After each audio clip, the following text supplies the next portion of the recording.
नमस्कार दोस्तों, मैं युवराज सिंह स्वागत करता हूं आपका वाई टू लर्न की ऑनलाइन क्लासेस में। हम बात कर रहे हैं यहां पर बीएसटीसी के स्पेशल बैच की। और बीएसटीसी के स्पेशल बैच में राजस्थान जीके को हमने शुरू किया था। राजस्थान जीके में हमने राजस्थान का इतिहास और राजस्थान के इतिहास में हमने कुछ राजस्थान के इतिहास की जानकारी प्राप्त की। और उसके बाद हमने चौहान साम्राज्य की शुरुआत की।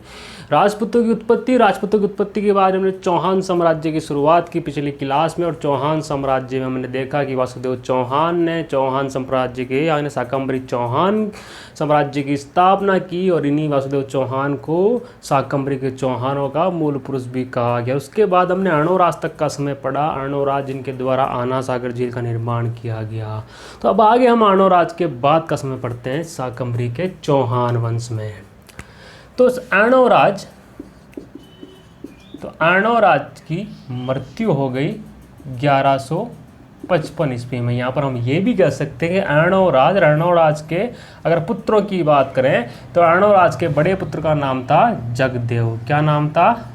जगदेव। वहीं अगर छोटे पुत्र की बात करें, छोटे पुत्र का नाम था विग्रहराज चतुर्थ। क्या नाम था? विग्रहराज चतुर्थ। वहीं अगर तीसरे पुत्र की बात करें तो तीसरा पुत्र था सोमेश्वर चौहान। कौन थे भाई? सोमेश्वर चौहान। तो इस तरीके से पुत्र या वंशावली की हम बात कर रहे हैं अर्णोराज की। तो अर्णोराज की हत्या कर दी इसके पुत्र जगदेव ने। किसने हत्या कर दी? इसके पुत्र जगदेव ने। यहाँ हम पुत्रों की बात कर रहे हैं। तो जगदेव ने क्या कर दी? हत्या कर दी। किसकी? अर्णोराज की। इसीलिए जगदेव को चौहानों का क्या कहा? पितृहंता कहा। चौहानों का पितृहंता कहा। किसे? जगदेव को, जो कि किसका बड़ा पुत्र था? अर्णोराज का। अब जगदेव ने अपने पिता अर्णोराज की हत्या कर दी, याना जी की हत्या कर दी 1155 ईस्वी में। और 1155 से 1158 ईस्वी तक शासन किसने किया? जगदेव चौहान ने किया। जगदेव चौहान को 1158 में पराजित कर दिया। किसने? विग्रहराज चतुर्थ ने। किसने कर दिया? विग्रहराज चतुर्थ ने। और हम बात कर सकते हैं विग्रहराज चतुर्थ की। तो विग्रहराज चतुर्थ ने 1158 ईस्वी में अपने बड़े भाई, जो कि इसके पिता का हत्यारा था, देखो दोनों तीनों भाई ही हैं, ठीक है। तो विग्रहराज जिसने अपने बड़े भाई जगदेव की हत्या कर दी 1158 ईस्वी को, और 1158 को शासक बन गया। 1163 ईस्वी तक शासन किया विग्रहराज चतुर्थ ने। तो विग्रहराज चतुर्थ की अगर हम थोड़ी सी बात को समझे तो विग्रहराज चतुर्थ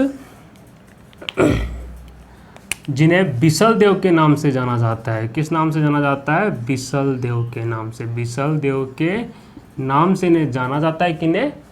विग्रहराज चतुर्थ को। ये विग्रहराज चतुर्थ जो कि संस्कृत के कवि हुआ करते थे, यानी संस्कृत के विद्वान भी हुआ करते थे। कौन? विग्रहराज चतुर्थ। तो संस्कृत के विद्वान थे, वैसी के साथ साथ विद्वानों के आश्रयदाता भी थे। विद्वानों के आश्रय दाता। तो आश्रयदाता से अर्थ ये है कि इनके राज्यकाल में कई संस्कृत विद्वान पंडित रहा करते, जैसे कि जयानक भट्ट हो गए, ठीक है, ऐसे कई नरपति नाहल हो गए, ऐसे कई संस्कृत के विद्वान इनके यहाँ पर राज्य में रहते थे। तो ये उनके आश्रयदाता। इसलिए जब ये संस्कृत के विद्वानों के आश्रयदाता थे, इसलिए इन्हें क्या कहा गया? जयानक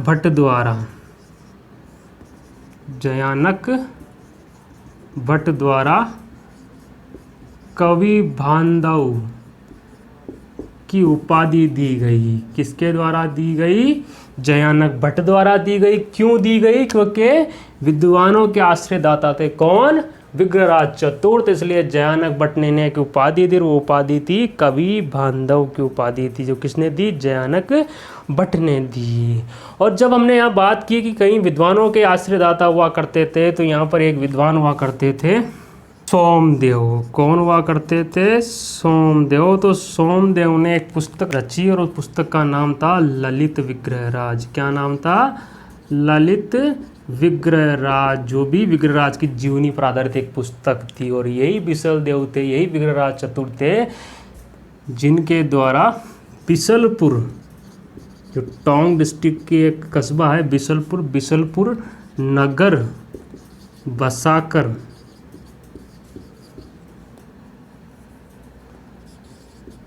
बांध बनवाया, जिसे हम कहते हैं बिसलपुर बांध। क्या कहते हैं? बिसलपुर बांध। तो बिसलपुर बांध का निर्माण किसने करवाया?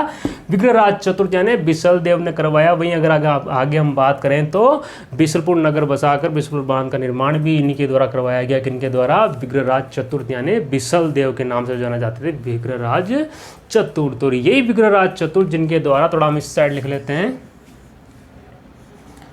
विग्रह राज चतुर्थ द्वारा एक कार्य और करवाया गया, वो था संस्कृत पाठशाला, यानी कि संस्कृत कंठभरण पाठशाला बनवाई गई। किनके द्वारा? विग्रहराज चतुर्थ के द्वारा अजमेर में संस्कृत कंठभरण पाठशाला का निर्माण किया गया विग्रहराज चतुर्थ के द्वारा। वहीं अगर आगे हम बात करें तो इसी संस्कृत कंठभरण पाठशाला को तुड़वा कर इसको नया रूप दे दिया गया, 2.5 दिन का झोपड़ा। 2.5 दिन का झोपड़ा। एक बार क्या होता है, इसी वंश में आगे जाके एक शासक होंगे पृथ्वीराज चौहान तर, जिन्हें हम पढ़ेंगे। तो उनके समय मोहम्मद गौरी ने आक्रमण किया और मोहम्मद गौरी के साथ एक उनका सेनापति था कुतुबुद्दीन ऐबक। तो कुतुबुद्दीन ऐबक ने क्या किया, 1194 ईस्वी में इसका नया रूप दे दिया, 2.5 दिन का झोपड़ा। किसने दिया? कुतुबुद्दीन ऐबक ने, जो कि मोहम्मद गौरी का एक सेनापति हुआ करता था। विग्रहराज चतुर्थ थे। विग्रहराज चतुर्थ ने क्या है, जो एक संस्कृत कंठभरण पाठशाला की दीवारों पर एक नाटक लिखवाया जिसे हरिकेली कहा गया। क्या कहा गया? हरिकेली नामक नाटक दीवारों पर लिखा। किसने या किसके द्वारा लिखवाया गया? विग्रहराज चतुर्थ द्वारा। जो संस्कृत कंठभरण पाठशाला जिनके द्वारा बनवाई गई थी, वहीं पर संस्कृत में हरिकेली नामक एक प्रसिद्ध नाटक इनके द्वारा लिखवाया गया।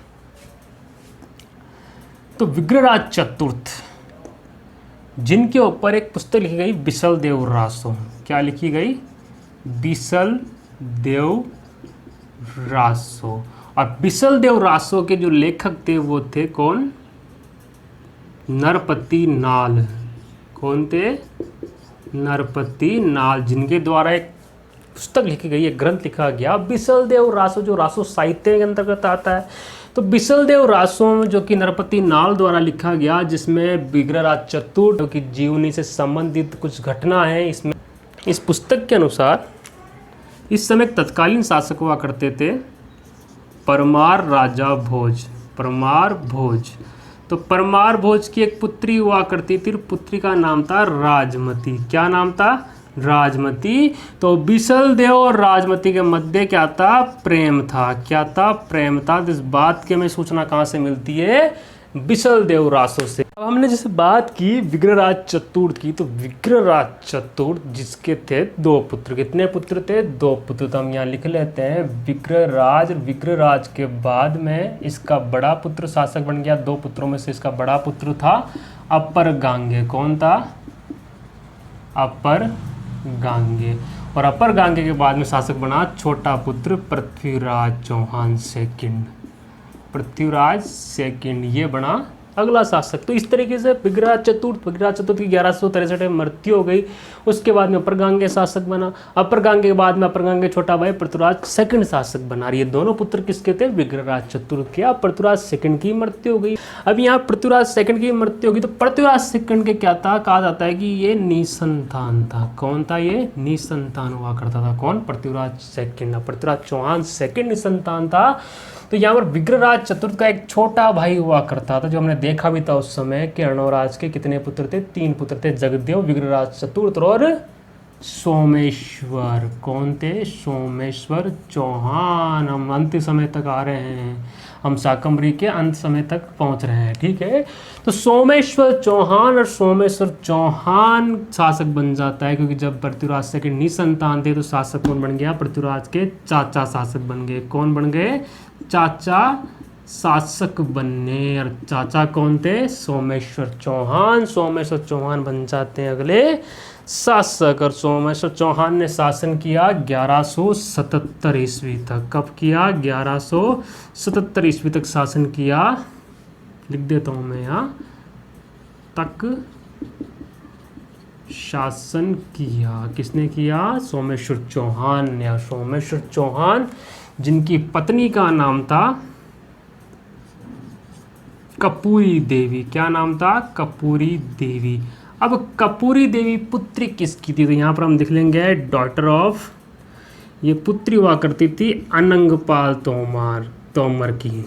अनंगपाल तोमर की। अनंगपाल तोमर कौन थे भाई? दिल्ली के शासक थे। कौन थे? दिल्ली के शासक थे। कौन थे भाई? ये दिल्ली के शासक थे जिन्होंने दिल्ली की स्थापना की थी। किन्होंने? अनंगपाल तोमर। इस समय यहाँ गुजरात में शासक हुआ करते थे भीम सेकंड। कौन हुआ करते थे? भीम सेकंड चालुक्य। अब भीम सेकंड चालुक्य के साथ युद्ध हो गया किसका? सोमेश्वर का। तो हम यहाँ पर ये कह सकते हैं कि सोमेश्वर और गुजरात के शासक भीम सेकंड के मध्य युद्ध हुआ। इस युद्ध में 1177 ईस्वी में सोमेश्वर की वीर गति हो गई। तो क्या हो गई? सोमेश्वर की वीर गति हो गई। कौन से युद्ध में? भीम सेकंड के साथ युद्ध किया गया, इसमें सोमेश्वर की मृत्यु हो गई। अब सोमेश्वर की मृत्यु हो गई तो अगले शासक बनने वाले थे इनके पुत्र। कौन बनने वाले थे? इनके पुत्र। तो हम आगे देखते हैं सोमेश्वर के बाद में इनके पुत्रों का इतिहास।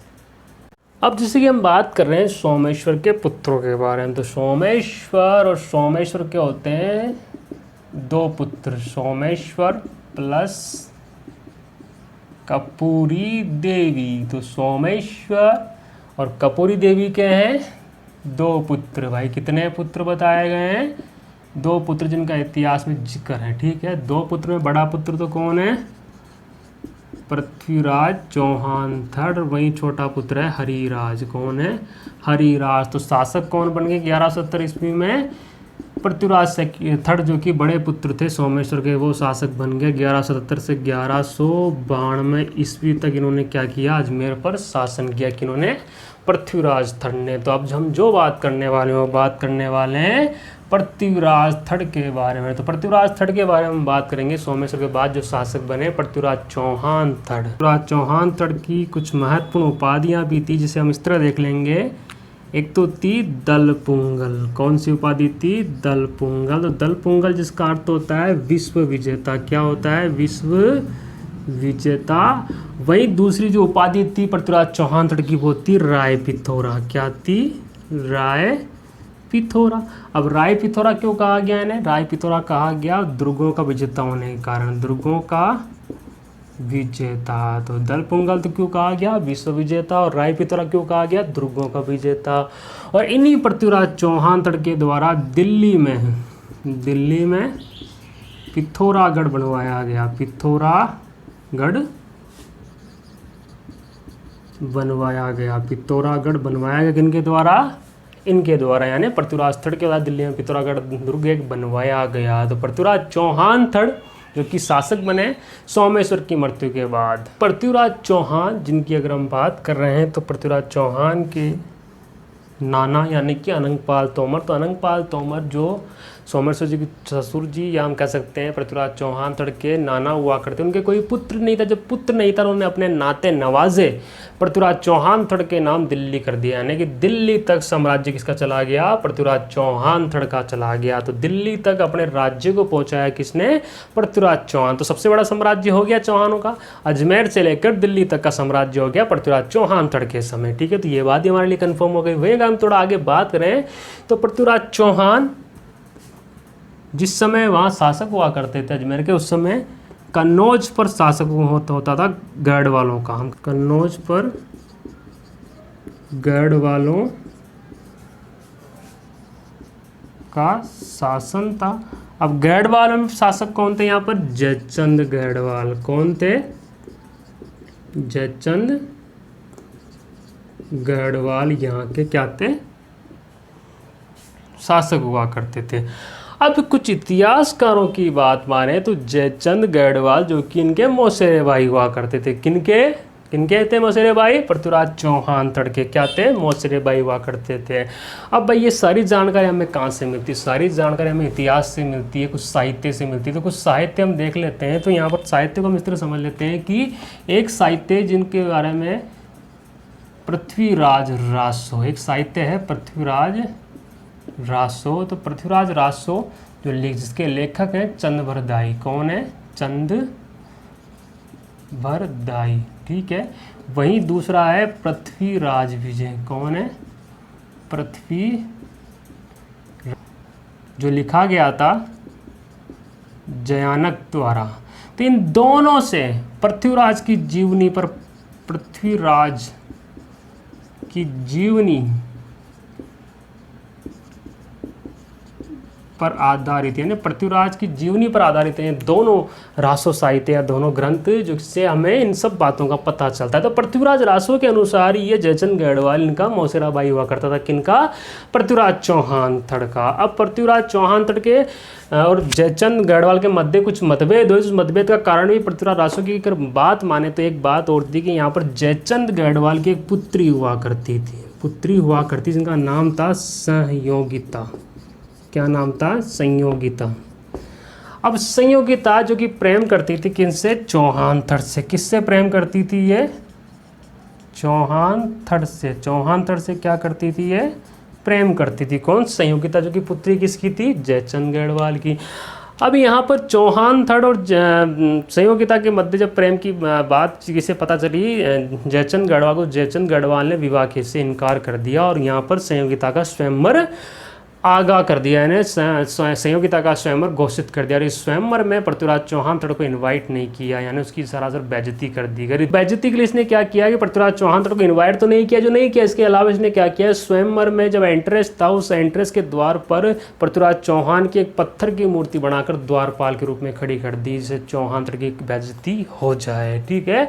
अब यहाँ पर संयोगिता जो कि कहा जाता है, यह कथन है इतिहासकारों के अनुसार अगर बात करें तो ये कथन कहा जाता है कि संयोगिता ने क्या किया कि जो स्वयंवर था उसमें वरमाला उस पत्थर की बनी हुई मूर्ति पर डाल दी। इस बात का पता कैसे चला गया? पृथ्वीराज चौहान थड़ को। पृथ्वीराज चौहान थड़ के पास जब मैसेज पहुंचा तो पृथ्वीराज चौहान थड़ संयोगिता को लेने कहाँ आ गए? कनौज आ गए। कनौज से अपने साथ संयोगिता को लेकर अजमेर चले गए। कहाँ चले गए? अजमेर चले गए। इसलिए इसे कहा जाता है गंधर्व विवाह। क्या कहा जाता है? गंधर्व विवाह। तो आप इस तरह इससे समझ सकते हैं कि पृथ्वीराज चौहान थड़ ने संयोगिता के साथ क्या किया? गंधर्व विवाह किया। क्या किया? गंधर्व विवाह किया।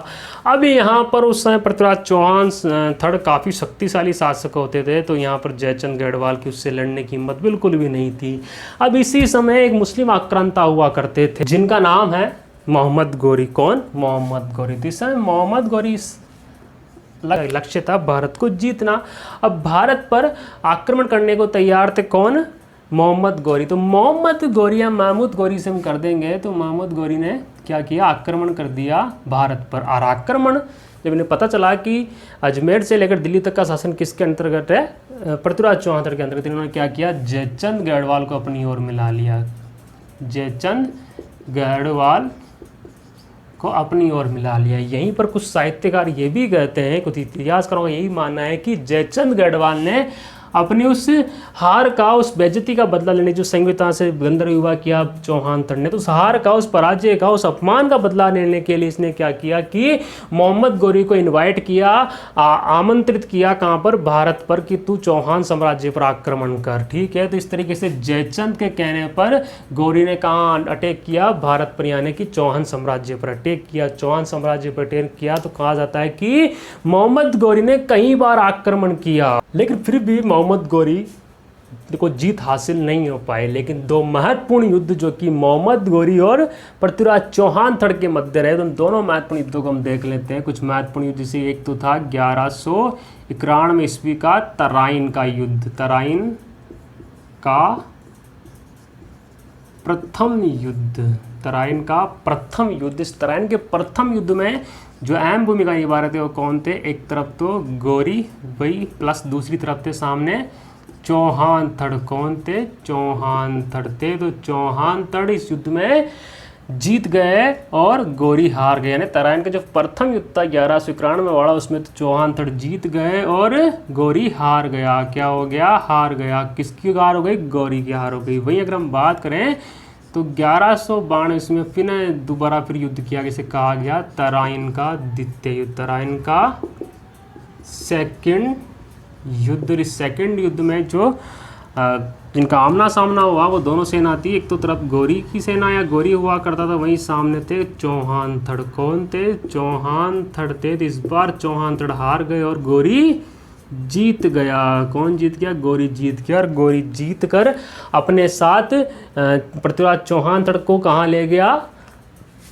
गजनी ले गया। कहाँ ले गया? अपने साथ गजनी ले गया। अपने साथ गजनी ले गया। किसे भाई? चौहान थड़ को। और यहाँ पर शासक घोषित, यहाँ पर है ना अजमेर शासन किसे दे गया? कुतुबुद्दीन ऐबक को दे दिया। वहाँ का उसे किलेदार बना दिया, हम कह सकते हैं प्रशासक नियुक्त कर दिया। और कहाँ चला गया? गजनी चला गया अपने साथ चौहान थड़ को लेकर। गजनी में चौहान थड़ यानी पृथ्वीराज चौहान की 1206 में पृथ्वीराज थड़ की मृत्यु हुई। तो यहाँ पर 1192 में उसे जीतकर बंदी बनाकर ले जाया गया, लेकिन 1206 में वहाँ उसकी मृत्यु हुई। किसकी? चौहान थड़ की। तो इस तरीके से कुतुबुद्दीन ऐबक जो कि अब जब उसे एक मैसेज लगेगा कि अब चौहान थड़ भी मर चुका है और सामने से कौन मर चुका है?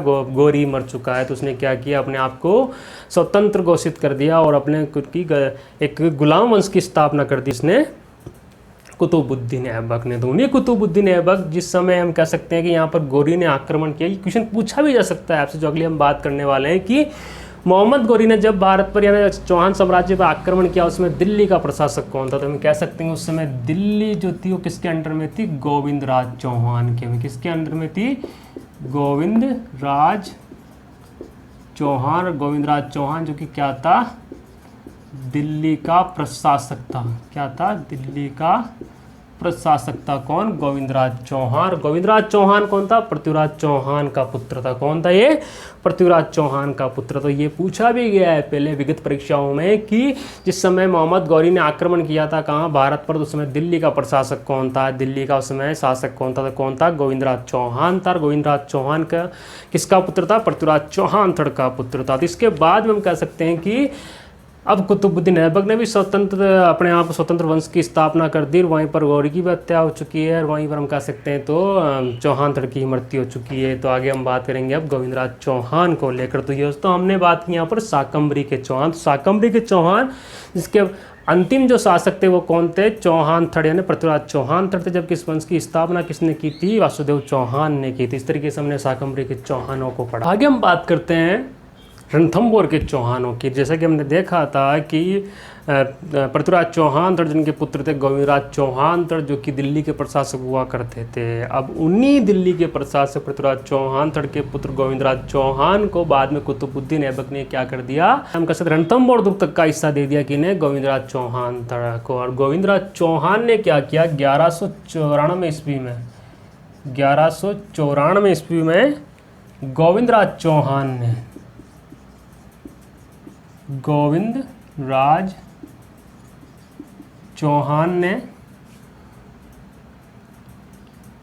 रणथंभौर की शाखा की स्थापना की। यानी कि रणथंभौर के चौहान की स्थापना किसने की?